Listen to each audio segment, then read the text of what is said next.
Kedysi dávno žil v jednej malej dedinke chlapec menom Popolvár. Bol sirota a žil len so svojou starou mamou v malej chalúbke na okraji lesa. Ich život nebol ľahký. Popolvár chodil každé ráno na pole, pomáhal susedom a doma sa staral o dom. Po večeroch sedával pri ohni, aby si odýchol, a tak ho ľudia začali volať Popolvár. Hoci bol Popolvár chudobný, bol statočný a milý. Vždy bol ochotný pomôcť tým, ktorí to potrebovali, a ľudia ho mali radi. Jedného dňa, keď Popolvár zbieral v lese drevo, počul zvláštny zvuk. Prišiel bližšie a uvidel starého havrana s poraneným krídlom, ktorý sa márne snažil vzlietnúť. Popolvár neváhal, opatrne vtáka zdvihol a odniesol domov.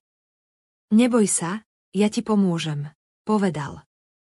Každý deň sa staral o neho, kým sa vták nezotavil. Jedného rána, keď sa havran cítil dosť silný na to, aby odletel, povedal Popolvárovi. Si dobrý chlapec. Za tvoju dobrotu ti dám niečo špeciálne. Tento oriešok je čarovný. Keď to budeš najviac potrebovať, rozlúskni ho a dostaneš pomoc. Popolvár mu poďakoval a vložil si oriešok do vrecka. Netušil, ako skoro ho bude potrebovať. Netrvalo veľa a do dediny dorazila zlá správa. Kráľovstvo ohrozoval strašný drak. Pôskal oheň a pustošil všetko, čo mu prišlo do cesty. Okrem toho každý rok žiadal, aby mu kráľ dal jednu zo svojich dcér ako obeť. Kráľ vyhlásil, že svoju najmladšiu dcéru a polovicu kráľovstva dá tomu, kto draka porazí. Popolvár sa rozhodol, že to skúsi.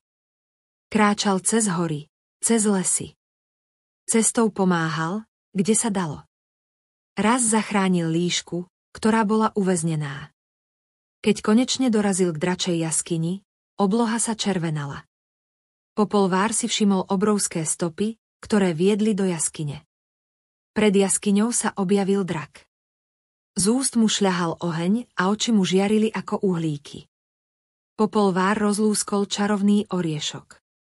Z orecha sa vykľul zlatý meč a strieborný štít. Teraz sa uvidí, kto je silnejší. Popolvár zakričal a začal bojovať. Drak bol silný. Bojovali celé hodiny. Popolvár musel byť rýchly, šikovne uhýbať a chrániť sa štítom. Nakoniec sa mu podarilo oceknúť hlavu. Keď bol drak porazený, Popolvár vstúpil do jaskyne. Uvidel tam uväznenú kráľovú najmladšiu dcéru, krásnu princeznú. Neboj sa, princezná.